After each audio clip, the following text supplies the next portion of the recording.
Hello my dear friends and students. आज की इस वीडियो में हम आपको यूपी बोर्ड एग्जामिनेशन में सन 2023 में आए हुए 20 बहुविकल्पी प्रश्नों को एमसीक्यू टाइप क्वेश्चंस को लेकर के बताया है और मुझे आशा और पूरा विश्वास है कि इस वीडियो के माध्यम से आप अपने प्रश्नों को आसानी से हल करना भी समझ जाएंगे और जो कठिनाइयाँ आपको लगाने में आ रही होंगी उन कठिनाइयों से भी निजात पा जाएंगे। तो फिलहाल यह बहुत ही महत्वपूर्ण वीडियो है और वीडियो के माध्यम से आप प्रश्नों को आसानी से हल करना भी सीख सकते हैं। बहुविकल्पी प्रश्न जो एक एक नंबर के आते हैं यूपी बोर्ड की परीक्षा में गणित में, उसमें कुल 20 क्वेश्चंस होते हैं खंड अ के अंतर्गत। खंड अ में कुल 20 प्रश्न होते हैं और ये 20 प्रश्न बहुविकल्पी होते हैं और हर प्रश्न एक एक अंक का होता है। इस एक एक प्रश्नों के जो विकल्प होते हैं वो चार विकल्प होते हैं। उन 4 विकल्पों में से एक विकल्प सही होता है जिसको आपको अपनी OM मार्कशीट में भरना होता है।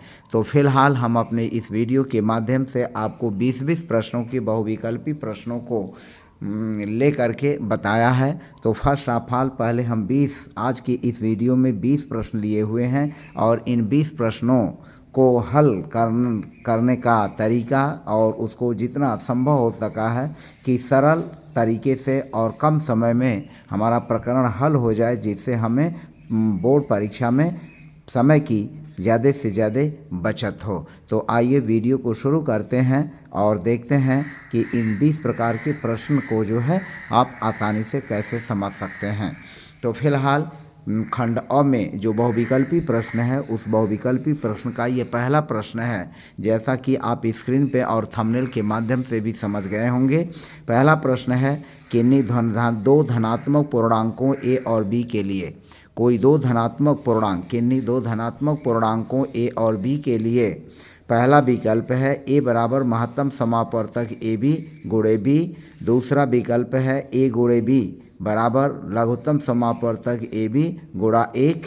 विकल्प सी है बी बराबर महत्तम समापवर्तक ए बी गुणे लघुत्तम समापवर्तक ए बी। और डी विकल्प है ए गुणे बी बराबर महत्तम समापवर्तक ए बी और गुणे लघुत्तम समापवर्तक ए बी। यह जो है चौथा विकल्प है और चौथे विकल्प को आप देख रहे हैं आसानी से कि चौथा विकल्प जो है वह किस तरह का है। चौथा विकल्प डी है ए गुणे बी बराबर महत्तम समापवर्तक ए बी और गुणा लघुत्तम समापवर्तक ए बी। तो फिलहाल जैसा कि आप जानते हैं आसानी से इसको बहुत जो है कम समय में और सूत्र अगर याद है तो उसको आसानी से लगा सकते हैं। जैसा कि आप जानते हैं इस प्रकार के प्रश्नों में जो पहला दो धनात्मक पूर्णांक हैं तो दो धनात्मक पूर्णांकों में ए और दूसरा धनात्मक पूर्णांक बी का आपस में गुणा कर लेंगे। पहला धनात्मक पूर्णांक ए गुणा दूसरा धनात्मक पूर्णांक बी बराबर होता है LCM लघुत्तम समापवर्तक गुणा HCF महत्तम समापवर्तक। यह हमारा एक सूत्र होता है और इस सूत्र के माध्यम से जैसा कि आप समझ पा रहे हैं हमारा विकल्प चौथा सही होगा। चौथा विकल्प क्या है ए गुणे बी बराबर महत्तम समापवर्तक ए बी और गुणे लघुत्तम समापवर्तक ए बी। यानी दो धनात्मक पूर्णांक ए और बी का महत्तम समापवर्तक और गुणा लघुत्तम समापवर्तक बराबर होता है पहली संख्या गुणे दूसरी संख्या, यानी पहली धनात्मक संख्या और गुणा दूसरी धनात्मक संख्या। पहली धनात्मक संख्या ए गुणा दूसरी धनात्मक संख्या बी बराबर लघुत्तम समापवर्तक ए बी का और गुणा महत्तम समापवर्तक ए बी का। तो इस सूत्र के हिसाब से हमारा विकल्प डी सही है, यानी आंसर हमारा हो जाएगा, आंसर होगा विकल्प डी। तो इस तरह से आपने देखा कि इस बहुविकल्पी प्रश्न को यह सूत्र अगर याद रखते हैं तो इस सूत्र के आधार पर आप कई तरह के सवाल को लगा सकते हैं। पहली संख्या अगर पूछेगा तो लघुत्तम समापवर्तक गुणे महत्तम समापवर्तक में हम पहली संख्या से भाग दे देंगे। अगर दूसरी संख्या पूछता है तो लघुत्तम समापवर्तक गुणे महत्तम समापवर्तक में हम पहली संख्या से भाग दे देंगे। यानी इन 4 पदों में से कोई भी 3 पद हमें मालूम है तो चौथा पद आसानी से निकाल सकते हैं।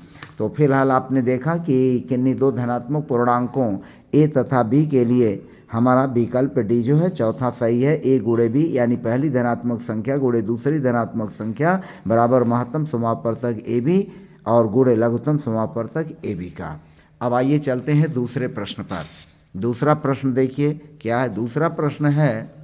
दूसरा प्रश्न कुछ इस तरह का है कि एक शून्येतर परिमेय संख्या, दूसरा प्रश्न है एक शून्येतर परिमेय संख्या एवं अपरिमेय संख्या का भागफल होता है, यह एक अंक का है। देखिए हमने लिखा है यह एक अंक और सन 2023 में आया हुआ है। तो एक शून्येतर परिमेय संख्या एवं अपरिमेय संख्या का भागफल क्या होगा। तो यहाँ हमें भागफल निकालना है किसका, शून्येतर परिमेय संख्या का और अपरिमेय संख्या का। पहले थोड़ी चर्चा मैं करता हूँ शून्येतर परिमेय संख्या का। शून्येतर परिमेय संख्या का मतलब यह हुआ कि वह परिमेय संख्या जिसका मान शून्य के बराबर न हो, वह परिमेय संख्या जिसका मान शून्य के बराबर न हो। जैसे आप समझ सकते हैं, हम इसको थोड़ा एग्जाम्पल लेकर के समझाने की कोशिश करते हैं। जैसे परिमेय संख्या में अंश और हर होता है, परिमेय संख्या में अंश और हर भी होता है। तो जैसे अगर हम लिखते हैं 3 तो यह भी परिमेय संख्या है। हम लिखते हैं ऋण 3 यह भी परिमेय संख्या है। हम लिखते हैं 1/3 यह भी परिमेय संख्या है। और हम लिखते हैं 2/3 यह भी परिमेय संख्या है। और हम लिखते हैं 2/3 यह भी परिमेय संख्या है। यह सब परिमेय संख्याएं हैं। अब कहा जा रहा है कि शून्येतर परिमेय संख्या, अगर हम 0/3 लिखते हैं तो 0/3 अगर लिखते हैं तो ये भी परिमेय संख्या है, क्योंकि इसका हर जो है शून्य के बराबर नहीं है। तो शून्येतर परिमेय संख्या और अपरिमेय संख्या। अब शून्येतर परिमेय संख्या जैसे हमने लिया 4 और इसमें एक अपरिमेय संख्या अगर हम करड़ी में 3 से भाग दें तो कह रहा है इसका भागफल क्या होगा। यानी शून्येतर परिमेय संख्या 4 में अगर हम अपरिमेय संख्या करड़ी में 3 से भाग दें तो इसका भागफल क्या होगा, अपरिमेय होगा। इसका भागफल अपरिमेय होगा। मतलब कहने का हुआ कि परिमेय संख्या में यह परिमेय संख्या है। परिमेय संख्या में अगर हम अपरिमेय से भाग दे रहे हैं, परिमेय संख्या में अगर हम अपरिमेय संख्या से भाग दे रहे हैं तो हमें मिलेगा अपरिमेय संख्या। अगर मैं परिमेय संख्या में अपरिमेय संख्या से भाग दें तो हमें क्या मिलेगा, अपरिमेय संख्या मिलेगा। तो इस हिसाब से हमारा विकल्प, इस प्रश्न का जो दूसरा विकल्प है वह सही है। जैसे एक शून्येतर परिमेय संख्या एवं अपरिमेय संख्या, यह एक शून्येतर परिमेय संख्या एवं अपरिमेय संख्या का भागफल है। तो यह हमारा विकल्प हो जाएगा बी। यह बी हमारा विकल्प सही होगा। यानी जो हमारा विकल्प बी है यह सही है, अपरिमेय संख्या। हमारा आंसर जो हो जाएगा, आंसर बी होगा। आंसर भी अपरिमेय संख्या क्या हो जाएगा, अपरिमेय संख्या। अपरिमेय संख्या। अगर हम परिमेय संख्या में अपरिमेय संख्या से भाग दें, जो शून्येतर परिमेय संख्या है उसमें अगर अपरिमेय संख्या से भाग देते हैं तो हमारा भागफल क्या आएगा, अपरिमेय संख्या होगा। अब हम चलते हैं तीसरे प्रश्न पर। यहाँ पर देखें तीसरा प्रश्न क्या है। तीसरा प्रश्न कह रहा है कि यदि m बराबर 5 और n बराबर 5 n बराबर m-7 है तो √m² प्लस n² का मान क्या होगा। यह एक अंक का क्वेश्चन है, जैसा कि मैंने शुरू में बताया सन 2023 में आया हुआ है। तो चूंकि क्या दिया हुआ है, m बराबर 5 दिया है। आप देखें प्रश्न को आसानी से लगा सकते हैं। m बराबर दिया है 5, m बराबर है 5 और n बराबर है m-7। तो m की जगह हम 5 रख लेंगे, इस 5 को m की जगह रखेंगे और -7, तब हमारा हो जाएगा 12। जैसा कि आप जानते हैं यह हो गया n का मान 12। अब हमें निकालना है करड़ी में m² प्लस n²। अब जैसा कि आप समझ रहे हैं m का मान है 5, यह हो जाएगा 5 का वर्ग, यह हो जाएगा 12 का वर्ग, बराबर हो जाएगा करड़ी में 25 और प्लस होगा 144। करड़ी में 25 प्लस 144, करड़ी में 25 प्लस 144, करड़ी में 25 प्लस 144 बराबर हो जाएगा करड़ी में 169। और करड़ी में 169 का जो वर्गमूल होगा वह हो जाएगा, करड़ी में 169 का वर्गमूल 13 गुणा 13 गुणनखंड हो जाएगा, इसका वर्गमूल हो जाएगा 13। तो आप जैसा कि देख रहे हैं हमारा विकल्प सी सही है, इसका जो है विकल्प सी सही है, यानी आंसर हो जाएगा सी, आंसर सी 13। यह उत्तर हमारा होगा आंसर सी बराबर 13। अब हम चलते हैं चौथे सवाल पर। चौथा सवाल जैसा कि देख रहे हैं कह रहा है किसी परिमेय संख्या के समतुल्य परिमेय संख्याएं होंगी, किसी परिमेय संख्या के समतुल्य परिमेय संख्या होगी। तो जैसा कि आप जानते हैं हम परिमेय संख्या को P/Q के रूप में लिखते हैं। कोई भी परिमेय संख्या होती है उसको हम लिखते हैं P/Q के रूप में। यह हमारा परिमेय संख्या है P/Q। अब जैसे एक उदाहरण लेते हैं, परिमेय संख्या, किसी परिमेय संख्या के समतुल्य परिमेय संख्या क्या होगी? 1/3 परिमेय संख्या है तो इसके हम समतुल्य अगर लिखें तो 2 से अंश में गुणा करें, 1 गुणा 2 और फिर 3 गुणा 2, तो यह हो जाएगा 2 ही करने 2, 2 3 6। फिर अगर 1/3 में अगर हम 3 से गुणा करते हैं, 3 गुणा 3, तो यह हो जाएगा 3 करने 3, 3 त्रिका 9। इसी तरह से 1/3 में अगर हम 1 गुणा 4 करते हैं और 3 गुणा 4 करते हैं तो हमारा आंसर क्या आ रहा है? तो हम देखते हैं कि जो हमारा प्रकरण है वह हो जाएगा 4 करने 4, 4/12। इसका मतलब क्या हुआ?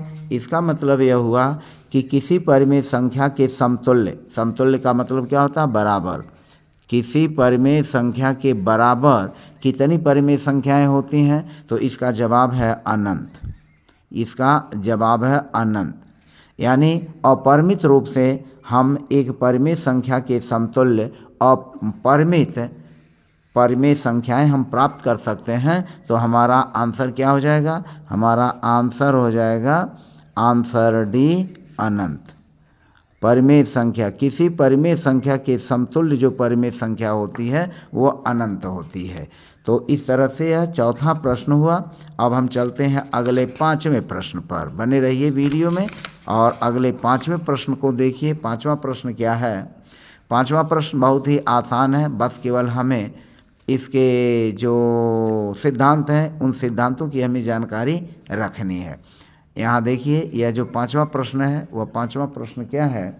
ये कह रहा है कि a1x plus b1y plus c1 बराबर 0 तथा a2x plus b2y plus c2 बराबर 0 यह दो रैखिक समीकरण हैं। यदि a1/a2, यह है a2, यदि a1/a2 बराबर है b1/b2, यदि a1/a2 बराबर है b1/b2 बराबर है c1/c2, बराबर है c1/c2। यह एक अंक का प्रश्न है, सन 2023 में आया हुआ है। तो यदि a1x plus b1y plus c1 बराबर 0 और a2x plus b2y plus c2 बराबर 0 यह दो रैखिक समीकरण हैं और यदि यह शर्त लागू होता है तो पहला विकल्प कह रहा है रेखाएं समांतर हैं, दूसरा विकल्प कह रहा है रेखाएं समपाती हैं, तीसरा विकल्प कह रहा है रेखाएं प्रतिच्छेद करती हैं और चौथा विकल्प कह रहा है इनमें से कोई नहीं। तो जैसा कि आप जानते हैं यदि यह हमारा प्रतिबंध a1/a2 बराबर b1/b2 बराबर c1/c2 यह प्रतिबंध अगर लागू होता है तो इस कंडीशन में जो रेखाएं होती हैं वह समपाती होती हैं। हमारा विकल्प बी सही है। इन विकल्प के हिसाब से यह हमारा विकल्प आंसर हमारा होगा बी, आंसर बी, रेखाएं समपाती होंगी, रेखाएं समपाती हैं, रेखाएं समपाती हैं। तो हमारा यह दूसरा विकल्प हो गया। तो इस तरह से आपने देखा कि इस प्रश्न को जो है आसानी से अगर सिद्धांत और इसके थ्योरम्स हमें स्पष्ट रूप से जानकारी है तो हम विकल्प को सही आंसर देने में जरा सा भी चूक नहीं होगी। अब हम चलते हैं अगले प्रश्न पर। छठा प्रश्न देखिए क्या है? छठा प्रश्न कह रहा है कि किसी संख्या का 1/3, छठे प्रश्न को देखिए, किसी संख्या का 1/3, छठा प्रश्न कह रहा है किसी संख्या का 1/3 भाग 21 के बराबर है, वह संख्या होगी। यह एक अंक का है और सन 2023 में यह भी आया हुआ है। पहला विकल्प कह रहा है 21, दूसरा विकल्प 42, तीसरा विकल्प 63 और चौथा विकल्प डी जो है हमारा 84 है। चौथा विकल्प डी जो है वह 84 है। तो आप देख सकते हैं कि इन चारों विकल्पों में से विकल्प ए 21, विकल्प बी 42, विकल्प सी 63 और विकल्प डी 84। प्रश्न हमारा क्या है? प्रश्न कह रहा है कि किसी संख्या का 1/3 भाग, किसी संख्या का 1/3 भाग 21 के बराबर है। तो जब संख्या का 1/3 भाग 21 के बराबर है तो हम 21 में 3 से गुणा कर देंगे। अगर 1/4 है तो 21 में 4 से गुणा कर देंगे। अगर आधा है तो 21 में 2 से गुणा कर देंगे। तो इस तरह से आप सवाल जो है आसानी से निकल जाएगा। इसको लगाएंगे कैसे? लगाने का तरीका, किसी संख्या का, मान लीजिए संख्या, माना संख्या बराबर x, माना संख्या बराबर x, तो संख्या का तिहाई यानी संख्या गुणे 1/3 बराबर यह है 21 के बराबर। संख्या मान लिया हमने x, संख्या का 1/3 यानी संख्या गुणे 1/3 बराबर 21, इसलिए x बराबर 21 में 3 से हम गुणा कर लेंगे, हमारा आंसर आएगा 63। यानी हमारा विकल्प जो है सी सही है। यहाँ आंसर हमारा क्या हो जाएगा? आंसर विकल्प सी यह हो जाएगा 63। तो इस तरह के प्रश्नों को आप आसानी से हल कर सकते हैं। मान लीजिए अगर संख्या की तिहाई की जगह 1/4 है तो वह आसानी से लग जाएगा। 1/4 है तो 21 में 4 से गुणा कर देंगे। अगर 1/5वां भाग है तो 21 में 5 से गुणा कर लेंगे। तो इस तरह के प्रश्नों को हम आसानी से लगा सकते हैं। हमारा चौथा समीकरण 7वां सवाल है। 7वां सवाल क्या कह रहा है? 7वां कह रहा है कि एक द्विघात समीकरण है। 7वां हमारा सवाल है कि एक द्विघात समीकरण x² धन 2x ऋण p बराबर 0 है। यदि द्विघात समीकरण x² धन 2x माइनस p बराबर 0 है और का एक मूल ऋण 2 हो, इसका एक मूल ऋण 2 हो तो p का मान होगा 1 अंक का। सन 2023 में यह भी आया हुआ है। तो अब इसको हम कैसे लगाएंगे? इसको भी लगाना बहुत ही आसान है, कोई दिक्कत नहीं है। लगाएंगे कैसे?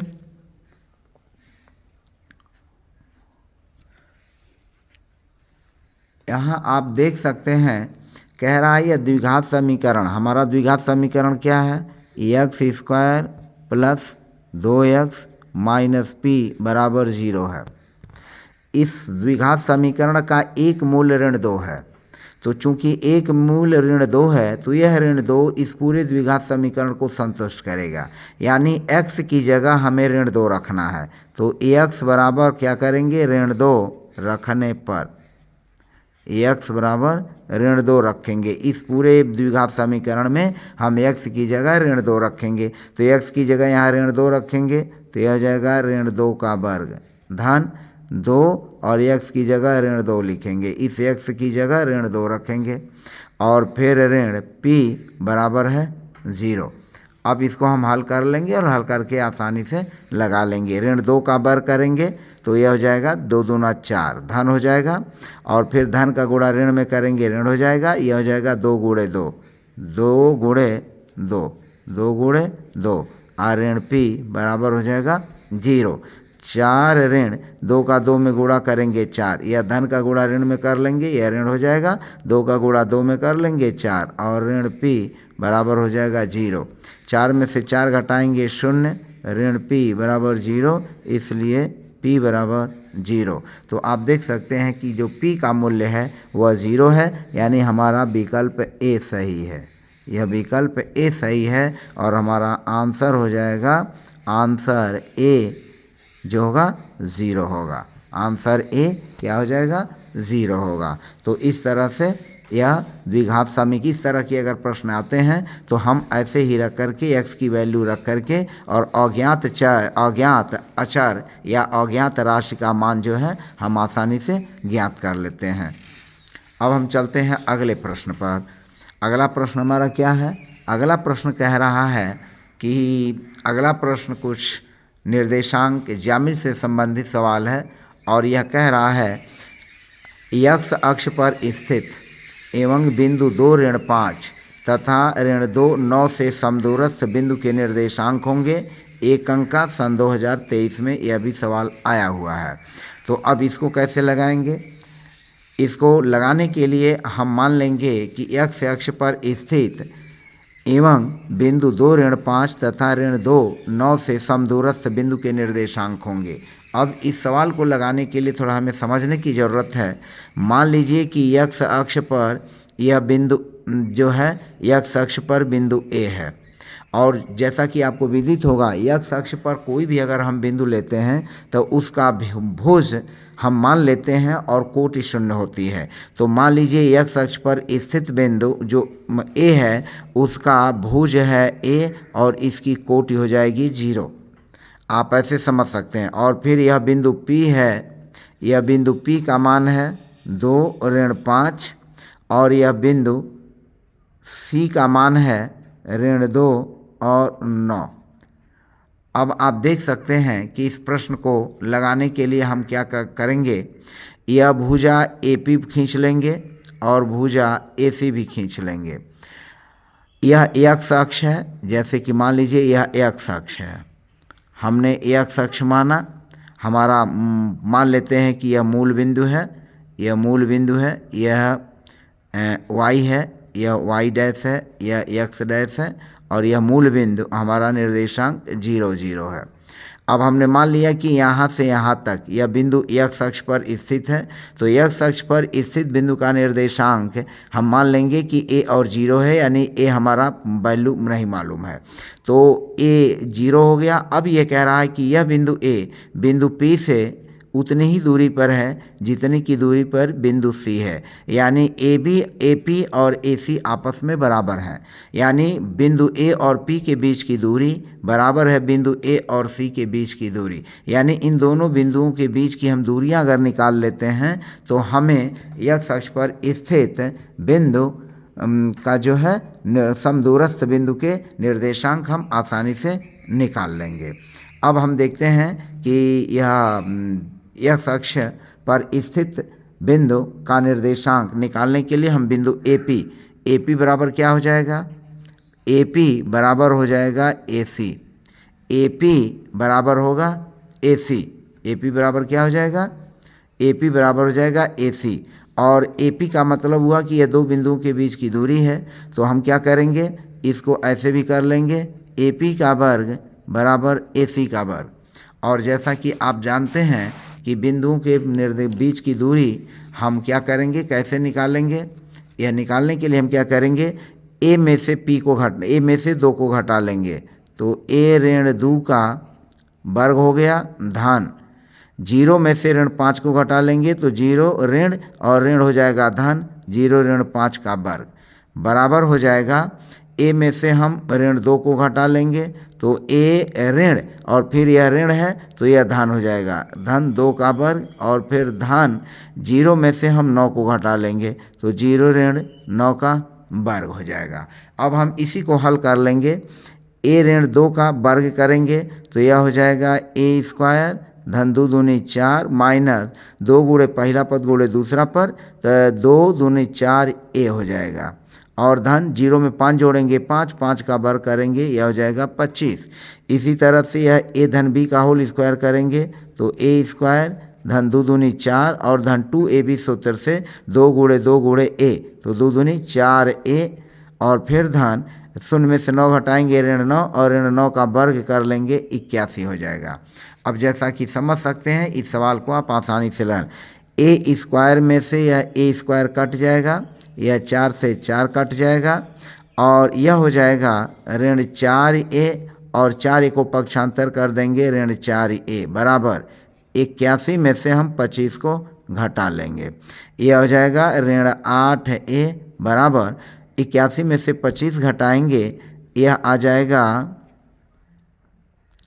56, यह हो जाएगा 56, 81 ऋण 25 बराबर 56, इसलिए A बराबर 56 में हम 8 से भाग दे देंगे, ऋण 8 से, और यह 56 में ऋण 8 से भाग देने पर हमारा आएगा ऋण 7।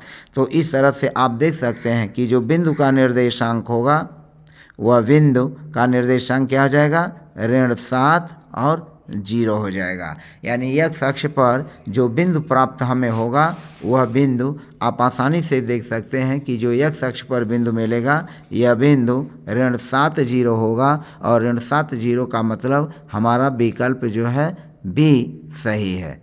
हमारा विकल्प कौन सा है, ऋण 7 और 0, यानी हमारा विकल्प जो है बी सही है। यह बी जो आप देख सकते हैं बी बराबर होगा ऋण, बी का जो विकल्प बी है वह ऋण 7 और 0 के बराबर है। तो हमारा यही आंसर हो जाएगा, बिंदु का निर्देशांक जो होगा इसका, यह आंसर हो जाएगा, आंसर विकल्प बी ऋण 7 0 उस बिंदु का निर्देशांक होगा। अब अगले प्रश्न पर चलते हैं, और यह अगला प्रश्न है समबाहु त्रिभुज पर आधारित एक सवाल है, और यह क्या कह रहा है आप देख सकते हैं।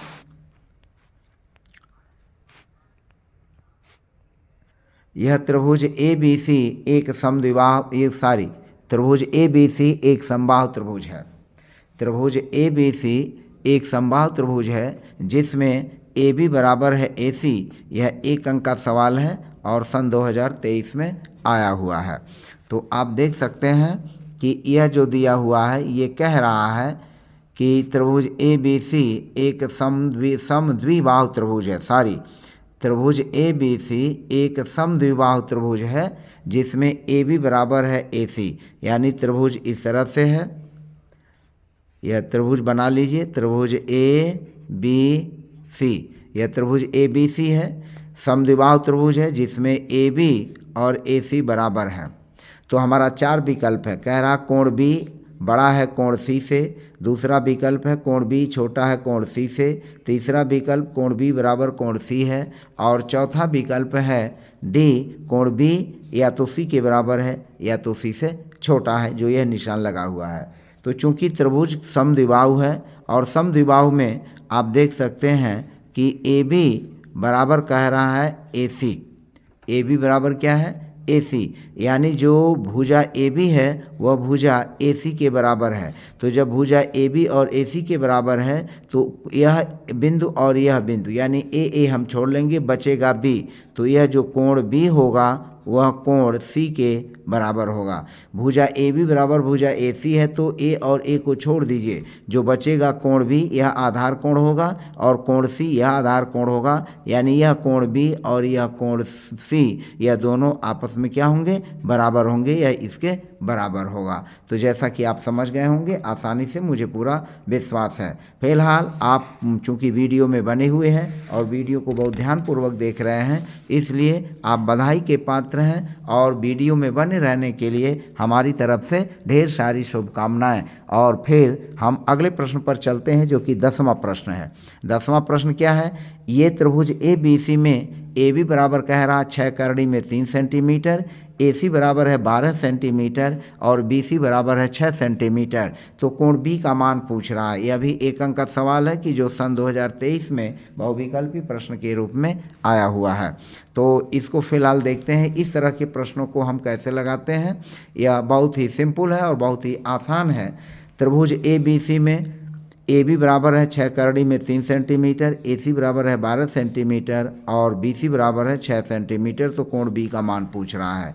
आप सीधे सीधे इसको लिखिए, AB बराबर 6 करड़ी में 3, फिर AC बराबर फिर 12 और फिर BC बराबर देखिए 6 है, यानी 6 सेमी है, AC 12 सेमी है और AB 6 करड़ी में 3 है। अब हम यहीं AB का बर कर लेते हैं। तो AB का जब बर करेंगे तो 6 करड़ी में 3 में हम क्या करेंगे, 6 करड़ी में 3 में 6 करड़ी में 3 में 6 करड़ी में 3 से गुणा कर लेंगे। क्या करेंगे, गुणा 6 करड़ी में 3 कर लेंगे, और 6 करड़ी में 3 यह देखिए कितना आता है, 6 के 36 गुणा करड़ी में 3 गुणे 3 3 आ जाएगा, यह बराबर हो जाएगा 108।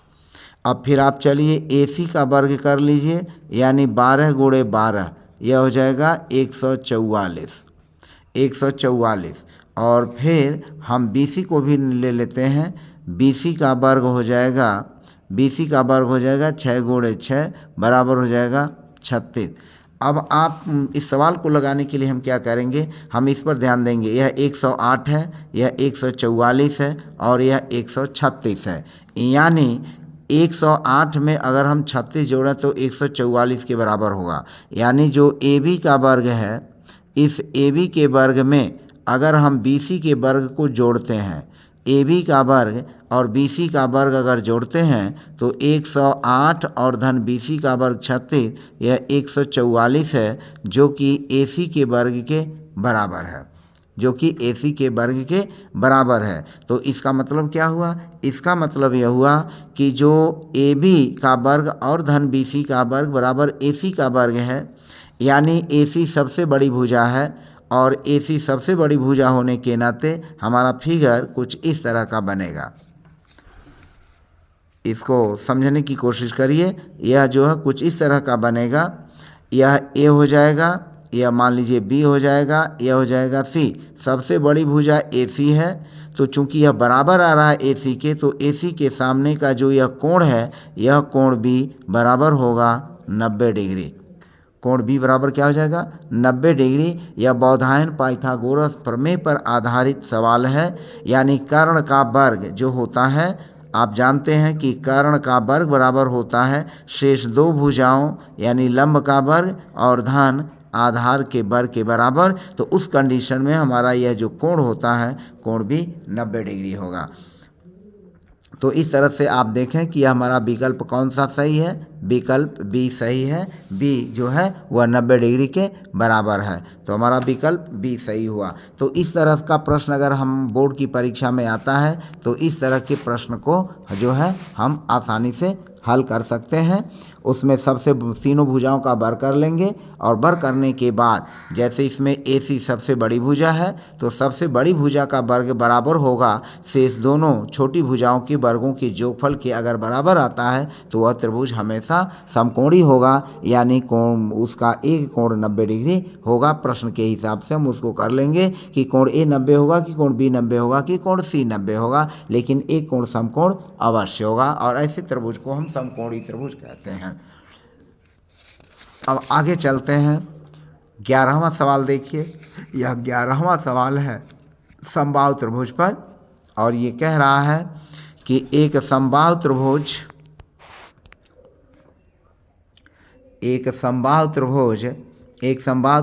ABC की भुजा 2A है, तो उसके प्रत्येक शीर्ष लंब की माप होगी। एक अंक का सवाल सन 2023 में।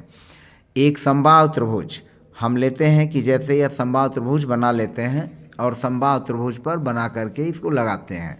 एक समबाहु त्रिभुज ABC की भुजा 2A है, उसके प्रत्येक शीर्षलंब की माप होगी A करड़ी में 3, B 3A और C 3 करड़ी में A और D A। तो फिलहाल पहले हम फिगर पर लगाते हैं, कोशिश करते हैं। यह हमारा त्रिभुज है, यह त्रिभुज है A B और यह C है। यह त्रिभुज हमारा क्या है ABC है, और ABC में जैसा कि आप देख पा रहे हैं, यह त्रिभुज ABC में यह भी भुजा 2A है, यह भी भुजा 2A है और यह भी भुजा 2A है। किसी त्रिभुज में शीर्ष लंब का मतलब अगर हम इस बिंदु A से BC पर लंब डालें, 90 अंश का कोण बनाते हुए अगर हम यह लंब डालें, मान लीजिए यह आता है D, तो अगर हम यह से एक शीर्ष लंब AD हो गया। इसी तरह से हम इस भुजा पर भी शीर्ष डाल सकते हैं इस तरह से, और इस तरह से इस पर भी शीर्ष, यह लंब बिंदु C से भुजा AB पर हम शीर्ष लंब डाल सकते हैं। तो आपको स्पष्ट हो गया होगा कि किसी भी त्रिभुज में 3 शीर्ष लंब होते हैं, किसी भी त्रिभुज में 3 शीर्ष लंब होते हैं। जैसे एक शीर्ष लंब, दूसरा शीर्ष लंब और तीसरा शीर्ष लंब।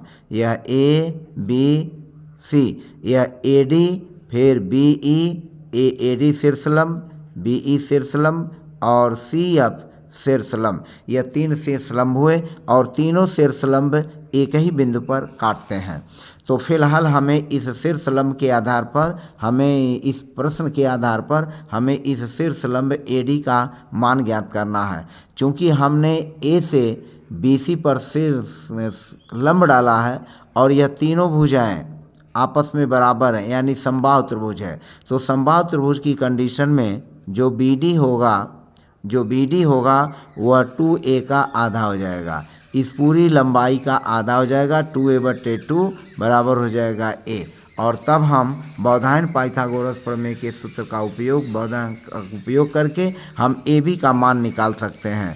तो AD का मान निकाल सकते हैं सारी। तो AD बराबर हो जाएगा, यह AD, यह समकोण त्रिभुज ADB हुआ।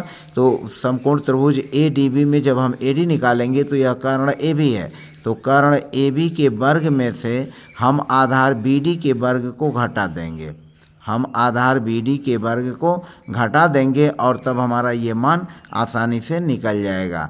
AB का मान क्या है? 2A का वर्ग है, 2A है तो 2A का वर्ग माइनस BD का मान क्या आया? A। हमने A का वर्ग कर लिया और क्या करेंगे? यह 2 दूनी 4A का वर्ग माइनस A का वर्ग बराबर हो जाएगा करड़ी में 3A का वर्ग, और चूंकि यह A वर्ग है तो A वर्ग का वर्गमूल A, और यह हो जाएगा करड़ी में 3। तो जैसा कि आप देख रहे हैं, इसका हमारा मतलब क्या हुआ कि इसका जो हमारा विकल्प होगा या हमारा जो आंसर आएगा वह आंसर होगा A करड़ी में 3। और इस A करड़ी में 3 के हिसाब से जैसा कि आप देख रहे हैं हमारा विकल्प A सही है। हमारा विकल्प क्या सही होगा? A सही होगा। और हमारा आंसर हो जाएगा A करड़ी में 3, यानी A करड़ी में 3। तो इस तरह से प्रत्येक शीर्षलंब की माप, अगर समबाहु त्रिभुज है और उस समबाहु त्रिभुज की भुजा 2A है तो उसके प्रत्येक शीर्षलंब की माप A करड़ी में 3 होगी। अब हम अपने अगले प्रश्न पर चलते हैं, और अगला प्रश्न जैसा कि आप देख रहे हैं, अगला प्रश्न है हमारा 12वां क्वेश्चन क्या है? 12वां क्वेश्चन कह रहा है कि साइन A बराबर है का से, तो A का मान क्या होगा? सिंपल सवाल है। इसको लगाने के लिए हम क्या करेंगे? दिया हुआ है साइन A बराबर कास A। अब हम क्या करेंगे? साइन A और कास A दोनों पक्षों में हम कास A से भाग दे देंगे, तो यह हो जाएगा साइन A बटे कास A बराबर कास A बटे कास A। हमने भाग दे दिया। साइन A बटे कास A जैसा कि आप जानते हैं होता है टैन A। कास A में कास A भाग देंगे 1, और टैन के 45 डिग्री का मान जो होता है वह 1 होता है। टैन 45 डिग्री का मान 1 होता है, तो इसलिए A बराबर हो जाएगा 45 डिग्री। यानी हमारा विकल्प कौन सही होगा? हमारा विकल्प C सही होगा, A बराबर 45 डिग्री। यानी हमारा आंसर हो गया C 45 डिग्री।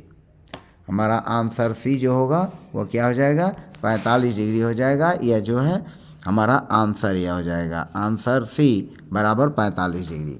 यानी हमारा विकल्प जो होगा वह C होगा और इसका कोण 45 डिग्री होगा। हम फिर एक बार बता देते हैं, शायद प्रश्न में दिया हुआ है साइन A बराबर कास A, हमने लिखा साइन A बराबर कास A, दोनों पक्षों में हमने कास A से भाग दे दिया। साइन A बटे कास A बराबर कास A बटे कास A। कास A में भाग देंगे 1 होगा, साइन A बटे कास A टैन हो जाएगा। टैन यह जो 1 है वह टैन के 45 डिग्री का मान 1 है, हमने लिख लिया टैन 45 डिग्री, इसलिए A बराबर हो जाएगा 45 डिग्री। आप इस सवाल को साइन A बराबर कास A में साइन A से भी भाग दे करके लगा सकते हैं, वैसे भी आ जाएगा। साइन A से जब भाग देंगे तो साइन A बटे साइन A हो जाएगा। जैसे कि हम इसको भी क्लियर करते हैं, साइन A बराबर हो जाएगा कास A। अब अगर हम साइन A से भाग दें तो साइन A बटे साइन A बराबर कास A बटे साइन A। साइन A में साइन A से भाग देंगे 1, यह हो जाएगा काट A, यह हो जाएगा काट A। और जैसा कि आप जानते हैं कि काट 45 डिग्री का मान भी जो है काट 45 डिग्री का भी मान 1 ही होता है, तो यहाँ A बराबर भी कितना हो जाएगा? 45 डिग्री। तो चाहे इस तरह से लगाएं चाहे इस तरह से लगाएं, दोनों तरह से सवाल लग जाएगा। अब हम अगले प्रश्न पर चलते हैं, और अगला प्रश्न जैसा कि आप देख पा रहे होंगे यह भी जो है 1 नंबर का क्वेश्चन है और यह बहुविकल्पी क्वेश्चन है, और ये भी आया हुआ है प्रश्न 13वां हमारा है, यदि ए बराबर 30 डिग्री हो तो 1 प्लस tan स्क्वायर ए बटे 1 प्लस काट स्क्वायर ए का मान कितना होगा। यह एक अंक का सवाल है और सन 2023 में आया हुआ है। यह सन 2023 का सवाल ये भी है। तो इसको देखिए, यह हमारा दिया हुआ क्या, 1 प्लस tan स्क्वायर ए, 1 प्लस tan स्क्वायर ए और बट्टे है 1 प्लस काट स्क्वायर ए, 1 प्लस काट स्क्वायर ए। या तो हम ए की जगह 30 डिग्री का मान रखें, फिलहाल इसको और हम सिंपल करते हैं। 1 प्लस tan स्क्वायर ए जैसा कि आप जानते हैं होता है सेक स्क्वायर ए, 1 प्लस tan स्क्वायर बराबर होता है सेक स्क्वायर ए, और 1 प्लस काट स्क्वायर बराबर जैसा कि आप जानते हैं होता है कोसेक स्क्वायर ए। यानी 1 प्लस काट स्क्वायर ए की जगह लिखेंगे कोसेक स्क्वायर ए, कोसेक स्क्वायर ए लिख लेंगे, और फिर 1 प्लस tan स्क्वायर की जगह लिख लेंगे सेक स्क्वायर ए, और फिर जैसा कि आप जानते हैं सेक स्क्वायर ए हम ऐसे ही रहने देते हैं, गुणे यह 1 अपन कोसेक स्क्वायर ए, यह हो जाएगा साइन स्क्वायर ए, क्योंकि कोसेक साइन का विलोम होता है। तो हम इसको लिख लेंगे बराबर क्या, सेक स्क्वायर ए इंटू साइन स्क्वायर ए। अब हम मान रख लेते हैं सेक स्क्वायर ए का मान 30 डिग्री और गुणे साइन स्क्वायर ए का मान 30 डिग्री, और फिर हम वैल्यू रखते हैं साइन स्क्वायर, साइन 30 डिग्री का मान 1/2 होता है, तो 1/2 गुणे 1/2 हो जाएगा, 1/2 गुणे 1/2, और जो सेक स्क्वायर 30 सेक 30 का मान होता है वह होता है 2/3 और गुणे 2/3, क्योंकि सेक 30 का मान 2/3, चूँकि स्क्वायर है तो 2/3 गुणे 2/3, और इसको फिर जो है हम क्या करेंगे, यह देखिए 2 इस 2 से यह 2 कट जाएगा, यह 2 इस 2 से कट जाएगा, हमारा बचेगा 1/3 गुणे 3 गुणे 3, यह बराबर हो जाएगा 1/3। तो इस तरह से हमारा विकल्प डी सही होगा 1/3। हमारा आंसर क्या होगा, आंसर हो जाएगा, आंसर डी होगा 1/3। तो प्रश्न 13 को आपने देखा कि ए का वैल्यू, ए का मान हम रख करके भी आसानी से हल कर सकते हैं, और इस तरह के प्रश्न बहुत आसान होते हैं जिनको लगाना आसान है। बस हमें याद क्या रखना है कि जो कोण हैं उन कोणों के मान हमें याद करने रहेंगे। प्रश्न 14वां सवाल देखते हैं। प्रश्न 14 सवाल क्या है, यह कह रहा है कि दो वृत्तों के व्यासों का अनुपात 4 संबंधी 9 है, तो वृत्त की परिधियों में अनुपात क्या होगा। यह एक अंक का सवाल और सन 2023 में। आप इस बात को ध्यान में रखें कि दो वृत्तों की या तो त्रिज्याओं का अनुपात दिया हो, जैसे मान लीजिए अगर त्रिज्या R1 व R2 है, त्रिज्या R1 व R2 है, त्रिज्या का अनुपात दिया हो, त्रिज्या का अनुपात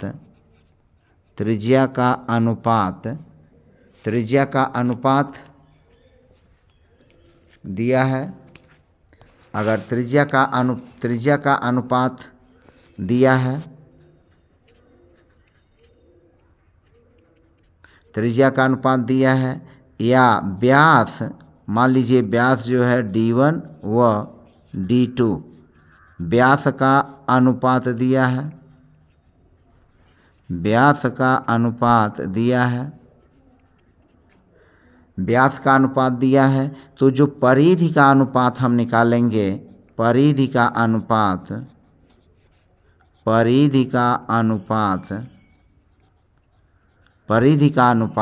तो जो परिधि का अनुपात होगा वह R1/R2 बराबर D1/D2 दोनों होगा। यानी परिधि का अनुपात जो होगा वह त्रिज्याओं के अनुपात के बराबर होगा, और परिधि का अनुपात व्यासों के अनुपात के भी बराबर होगा। तो हमारा सवाल क्या हो जाएगा, 4:9, क्योंकि यह परिधि का व्यास का अनुपात दिया हुआ है 4:9, तो वृत्त की परिधियों का भी अनुपात 4:9 ही होगा। यानी हमारा विकल्प कौन सा सही है? विकल्प हमारा बी बराबर 4:9 सही है। हाँ, क्षेत्रफल अगर पूछता है तो क्षेत्रफल का अनुपात जो हो जाएगा वह व्यासों के अनुपात का या त्रिज्याओं के अनुपात का वर्ग हो जाएगा। बस केवल यही अंतर है। अगर त्रिज्या का अनुपात दिया हो, व्यास का अनुपात दिया हो और हमें परिधि का अनुपात ज्ञात करना है तो परिधि का अनुपात वह सेम टू सेम, अगर व्यासों का अनुपात है तो 4:9 ही होगा, त्रिज्या का भी यही अनुपात हो 4:9, तो परिधि का भी अनुपात 4:9 होगा। क्षेत्रफल जब हमें निकालना होगा तो अगर क्षेत्रफलों में अनुपात निकालना है, क्षेत्रफलों का अनुपात अगर हमें निकालना हो तो क्षेत्रफलों का अनुपात निकालने के लिए यह 4 का वर्ग कर देंगे अनुपाते 9 का वर्ग कर देंगे, 4 चौको 16 अनुपाते 9 81 हो जाएगा। तो यह इस तरह से हम आसानी से सवाल को लगा सकते हैं। क्षेत्रफल का अनुपात निकालने के लिए हम त्रिज्याओं के अनुपात का या व्यासों के अनुपात का डायरेक्ट जो होगा हम वर्ग ही कर लेंगे। तो इस तरह से यह 14वां सवाल हुआ। अब अगला 15वां सवाल है। आप देखें, यह भी बहुत अच्छा सवाल है, इंटरेस्टिंग सवाल है, और जितने भी सवाल हैं यह बहुत ही महत्वपूर्ण सवाल हैं, और ये सवाल इस तरह के लगा करके हम परीक्षा में अच्छे अंकों को प्राप्त कर सकते हैं। यह कह रहा है 15वां सवाल, यह प्रश्न 15वां है कि यदि एक गोले की त्रिज्या को दोगुना कर दिया जाए, एक गोला है और उस गोले की त्रिज्या को अगर हम 2 गुना कर दें तो उसके पृष्ठीय क्षेत्रफल में होने वाली प्रतिशत वृद्धि क्या होगी। तो फिलहाल हम मान लेते हैं कि गोले की त्रिज्या r है। गोले की त्रिज्या क्या है? गोले की त्रिज्या बराबर है r। गोले की त्रिज्या बराबर है r, तो जो पृष्ठीय क्षेत्रफल होता है, पृष्ठीय क्षेत्रफल मान लीजिए, पृष्ठीय क्षेत्रफल जो होगा वह 4πr वर्ग होगा, 4πr वर्ग होगा। हम त्रिज्या को 2 गुना कर दे रहे हैं, हम त्रिज्या को 2 गुना कर दे रहे हैं, यह प्रतिबंध दिया हुआ है कि त्रिज्या को 2 गुना कर दें। तो हमारा मान लीजिए क्षेत्रफल A1 है, यह पृष्ठीय क्षेत्रफल, और पृष्ठीय क्षेत्रफल A2, यह पृष्ठीय क्षेत्रफल A2, तो 4π और गुणा r की जगह हम 2r कर दें तो 2r का वर्ग, यह हो जाएगा 4π गुणे 2 दूनी 4 का वर्ग बराबर हो जाएगा 4 चौको 16 πr का वर्ग। हमारा जो दुगुना करेंगे त्रिज्या को, गोले की त्रिज्या को दुगुना करने पर हमारा पृष्ठीय क्षेत्रफल हो जाएगा 16 πr वर्ग, और अगर त्रिज्या r है तो उसका पृष्ठीय क्षेत्रफल 4 πr वर्ग है। आप देख रहे हैं कि 12 πr वर्ग इसका क्षेत्रफल जो है बढ़ जा रहा है। तो वृद्धि कितनी होगी, हम इस वृद्धि को पहले कैलकुलेट कर लेंगे। तो जो वृद्धि होगी वह वृद्धि कितनी होगी? वृद्धि बराबर हो जाएगी 16 πr का वर्ग माइनस 4 πr का वर्ग। हमने क्या किया? पृष्ठीय क्षेत्रफल में होने वाली वृद्धि को ज्ञात किया, यह हो गया 12 πr वर्ग। अब हमें प्रतिशत वृद्धि ज्ञात करनी है। तो जैसा कि आप जानते हैं प्रतिशत वृद्धि निकालेंगे तो जो वृद्धि है वह कितनी है? 12 πr वर्ग है। हमारा 12 πr वर्ग यह वृद्धि है, बटे जो प्रारंभिक क्षेत्रफल है वह A1, प्रारंभिक क्षेत्रफल कितना है? 4 πr वर्ग है, और गुणा 100 हो जाएगा, गुणा 100। आप देख सकते हैं πr वर्ग से कटेगा, 4 से भाग दे देंगे, 12 में 4 तीन या 12, 3 गुणा 100 बराबर हो जाएगा 300%। यानी इस कंडीशन में जो प्रतिशत वृद्धि होगी वह प्रतिशत वृद्धि कितनी होगी? आप देख रहे हैं कि प्रतिशत वृद्धि सीधे सीधे 300% की वृद्धि हो जाएगी, और तब हमारा आंसर हो जाएगा C 300%। हमारी प्रतिशत वृद्धि क्या होगी? आंसर C होगा 300%। तो इस तरह के सवाल को, गोले की त्रिज्या को हम दोगुना कर दें, तिगुना कर दें, तिहाई कर दें, तो इस तरह के प्रश्नों को लगाने के लिए हम इसी मेथड का यूज़ करेंगे। अब चलते हैं अगले सवाल पर। अगला हमारा 16वां सवाल है। इस 16वें सवाल को देखें। 16वां सवाल कुछ इस तरह का है। ये कह रहा है कि निम्नलिखित सारणी का माध्य क्या होगा। यहाँ आप देख सकते हैं वर्ग अंतराल दिया है 0 से 2, 2 से 4, 4 से 6, 6 से 8, 8 से 10। बारंबारता दिया है 0 से 2 का 3, 2 से 4 का 1, 4 से 6 का 5 और 6 से 8 का 4, 8 से 10 का 7। यह 1 अंक का सवाल है और सन 2023 में आया हुआ है। इस तरह के सवाल को लगाने के लिए आपको थोड़े प्रयास भी करने होंगे, क्योंकि यह सवाल हम मौखिक या उस तरह से हम नहीं लगा सकते। तो हमको इसको सवाल को पूरा जो है लगाना पड़ेगा और लगा करके ही हम इस सवाल को समझ सकते हैं। फिलहाल हम शॉर्टकट में बताने की कोशिश करते हैं। देखिए, यह 0 से 2 है, ऐसे लिख लें समय को बचाने के लिए। 2 से 4 और फिर 4 से 6 और फिर 6 से 8 और फिर 8 से 10। फिर क्या हो जाएगा, 8 से 10 हो जाएगा। तो इस तरह से देखते हैं, 0 से 2, 2 से 4, 4 से 6, 6 से 8 और 8 से 10 हो गया, 8 से 10 हो गया। अब हम क्या करेंगे, इनका बारंबारता लिख लेते हैं। 3, 1, 5, 4 और 7। 3, 1, 5, 4, 7 जो कि सारणी में दिया हुआ है। हमने बारंबारता को लिख लिया, यह फ्रीक्वेंसी है, यह बारंबारता है और यह बारह। अब हम 0 से 2, 0 में 2 जोड़ लेंगे 2 होगा, 2 का आधा करेंगे 1, 2 में 4 जोड़ लेंगे 6 होगा, 6 का आधा करेंगे 3 तो 3 लिख लेंगे। 4 में 6 जोड़ेंगे 10, 10 का आधा कर लेंगे तो 5 हो जाएगा। 6 में 8 जोड़ेंगे 14, 14 का आधा करेंगे तो 7 हो जाएगा। और 10 में 8 जोड़ लेंगे 18, 18 का आधा करेंगे 9 हो जाएगा। तो 18 का आधा करेंगे 9 हो जाएगा। तो इस तरह से हमने ये जो है मध्य मान हमने निकाल लिया वर्ग अंतराल का। यह जो वर्ग अंतराल है, हमने वर्ग अंतराल का क्या निकाल लिया, मध्य मान निकाल लिया, वर्ग मान मध्य मान। अब हम क्या करेंगे, एफ एक्स निकाल लेंगे, यानी एफ में एक्स से गुणा करेंगे तो 3 इकन्ने 3 हो जाएगा, 1 तिहैया 3 हो जाएगा, 50 में 25 हो जाएगा, 7 चौक 28 हो जाएगा और 9 सत्ते 63 हो जाएगा। हम इसको इसमें आपस में गुणा कर लेंगे और फिर जोड़ लेंगे। जोड़ते हैं, 3 3 6 5 11 8 19 3 22 और 6 2 8 2 10 2 12, कुल हो गया हमारा 122। और हम बारंबारता को जोड़ लेते हैं, 3 1 4 5 9 4 13 7 20, 13 7 20।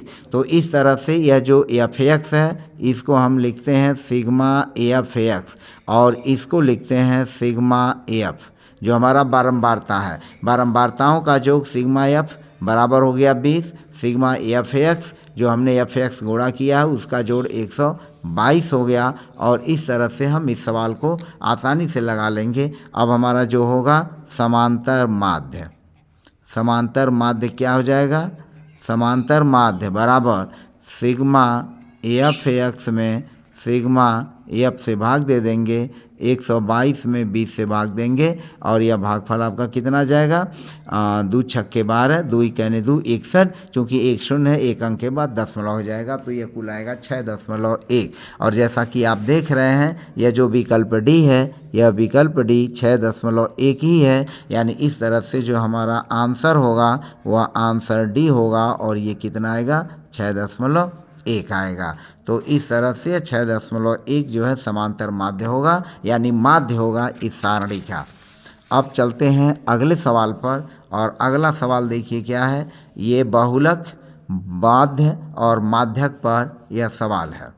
यह कह रहा है किसी बारंबारता बंटन का माध्य 24.1, बहुलक 28 है, उसका माध्यक क्या होगा। यह 1 नंबर का क्वेश्चन सन 2023 में। तो जैसा कि आप जानते हैं कि जो हमारा संबंध बनता है किसके बीच, माध्य के बीच, बहुलक के बीच और माध्यक के बीच, जो हमारे संबंध बनते हैं वह संबंध हमें याद होने चाहिए, तभी हम इस सवाल को लगा पाएंगे। और हमारा होता है बहुलक, यह जो हमारा सूत्र होता है बहुलक, बहुलक बराबर होता है 3 माध्यक, 3 माध्यक यानी एम में ई मीडियन माध्यिका और फिर 2 अरिथमेटिक मीन यानी समांतर माध्य, और यह होता है मोड बहुलक। यानी यह हमारा सूत्र बनता है, यह 2 एम समांतर माध्य और 3 मीडियन माध्यिका। तो बहुलक देखिए दिया हुआ 28, हम बहुलक की जगह लिखेंगे 28। 3 गुणा जो माध्यक दिया हुआ है वह माध्यक हमारा निकालना है, और बंटन का समांतर माध्य दिया हमें ME निकालना है, -2 गुणा समांतर माध्य दिया है 24.1।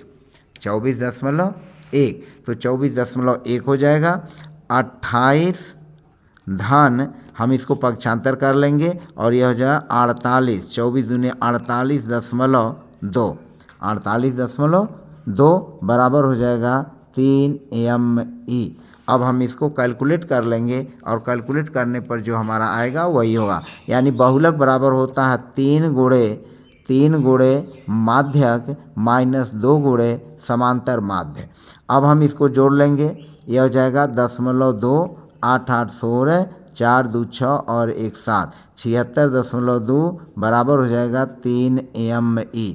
अब हम ME की गणना करते हैं तो ME 76.2 में हम 3 से भाग दे लेंगे, यह हो जाएगा 3 दूनी 6 और 1 3 पचे 15, 3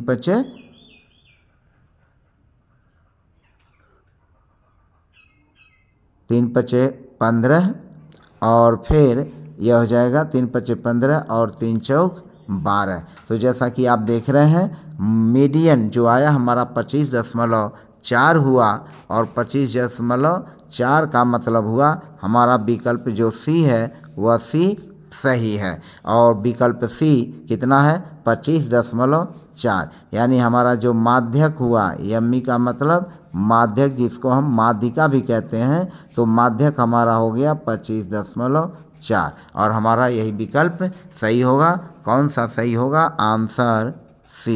आंसर C 25.4। तो इस तरह से हम इस तरह के प्रश्न को आप याद रखें कि बहुलक बराबर होता है 3 गुणे माध्यिका -2 गुणे समांतर माध्य, और इस तरह के प्रश्न में अगर हमें कोई भी मान ज्ञात करना हो तो आसानी से निकाल लेंगे। अब हम चलते हैं 18वें सवाल पर। 18वां सवाल देखिए कुछ इस तरह का है, और ये कह रहा है, बहुत ही हल्का और आसान सवाल है। प्रश्न 18 जो दिया हुआ है, यह प्रश्न 18 क्या कह रहा है? वर्ग अंतराल है दिया हुआ और बारंबारता दिया हुआ है। वर्ग अंतराल 0 से 10 की बारंबारता 11 है, वर्ग अंतराल 10 से 20 की बारंबारता 21 है, वर्ग अंतराल 20 से 30 की बारंबारता 23 है, वर्ग अंतराल 30 से 40 की बारंबारता 14 है, और वर्ग अंतराल 40 से 50 की बारंबारता 5 है। कह रहा है उपरयुक्त बारंबारता बंटन में बहुलक वर्ग होगा। जैसा कि आप जानते हैं बहुलक जिस पद की बारंबारता सबसे अधिक होती है, ऐसे केसों में वही उसका बहुलक होता है, तो वह बहुलक वर्ग होगा। जो जिस पद की बारंबारता यानी जिस वर्ग अंतराल की बारंबारता सबसे अधिक होगी वही उसका बहुलक वर्ग होगा, बहुलक नहीं होगा, बहुलक वर्ग होगा।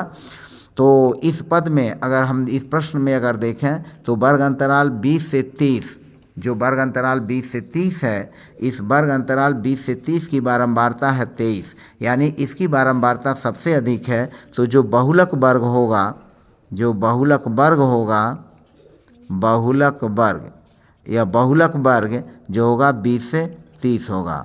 बहुलक नहीं, बहुलक वर्ग। बहुलक हमें निकालना पड़ता है, बहुलक अलग चीज़ होती है, लेकिन यहाँ बहुलक वर्ग 20 से 30 होगा।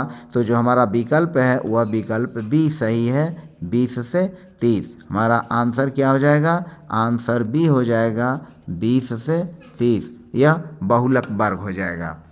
अब हम चलते हैं अगले सवाल पर, और अगला सवाल कुछ इस तरह का है। जैसा कि अभी आपने एक प्रश्न में देखा है कि इस तरह के सवाल पर सवाल भी लगाया गया है। यह प्रश्न 19 कह रहा है कि माध्य, माध्यक एवं बहुलक के बीच का संबंध क्या होता है। एक अंक का प्रश्न सन 2023 में आया हुआ है। तो जैसा कि अभी हमने पीछे एक प्रश्न को लेकर के हल किया है, और उस प्रश्न को हल करने में जैसा कि आपने देखा है कि बहुलक बराबर होता है 3 माध्यक -2 माध्य, यानी हमारा विकल्प B जो है सही है। हमारा कौन सा विकल्प सही है? विकल्प जो है बी सही है। बहुलक बराबर 3 माध्यक माइनस 2 समांतर माध्य, यानी आप इसका आंसर इंग्लिश में भी इस तरह से लिख सकते हैं, mode is equal to 3ME minus 2AM समांतर माध्य। यह हम आसानी से इसको याद रख सकते हैं। मोड बराबर 3 गुणे माध्यिका माइनस 2 गुणे समांतर माध्य, यानी अरिथमेटिक मीन। तो हमारा विकल्प बी सही है। अब हम अगले लास्ट क्वेश्चन पर चलते हैं और लास्ट क्वेश्चन देखिए आपका क्या है। लास्ट क्वेश्चन कह रहा है निम्नांकित में परिमेय संख्या है। निम्नांकित में परिमेय संख्या प्रश्न 20 है। निम्नांकित में परिमेय संख्या है ए बराबर ए करड़ी में 9, फिर विकल्प बी करड़ी में 3, विकल्प सी 10 करड़ी में 0.1 और विकल्प डी है 0.1011011110 और डॉट डॉट डॉट। तो जैसा कि जानते हैं कि करड़ी में 9 जो है परिमेय संख्या है, यानी हमारा विकल्प ए जो है यह करड़ी में 9 जो है परिमेय संख्या है, क्योंकि हम करड़ी में 9 का वर्गमूल आसानी से निकाल सकते हैं 3 + -3, यानी +3 भी इसका होगा और -3 भी होगा। और जैसा कि आप जानते हैं कि प्लस धनात्मक संख्याएं भी परिमेय होती हैं और ऋण पूर्णांक भी परिमेय होते हैं, तो इसलिए करड़ी में 9 जो है परिमेय संख्या है। तो इस तरह से आपने देखा कि मैंने बहुविकल्पी क्वेश्चन MCQ टाइप के क्वेश्चंस को लेकर के 20 क्वेश्चनों को हल किया और आपने बहुत ही धैर्यपूर्वक इस वीडियो को देखा। इसके लिए आपको लाख लाख धन्यवाद। और फिर फिलहाल हम इन 20 प्रश्नों के साथ ही अपने इस वीडियो को समाप्त करते हैं। वीडियो को चैनल को लाइक, सब्सक्राइब और शेयर करना न भूलें। चलते चलते मेरा यह आपसे रिक्वेस्ट है। धन्यवाद। पुनः अगले 20 प्रश्नों के साथ MCQ टाइप क्वेश्चंस को लेकर के अगली वीडियो में हाजिर होंगे। तब तक के लिए धन्यवाद।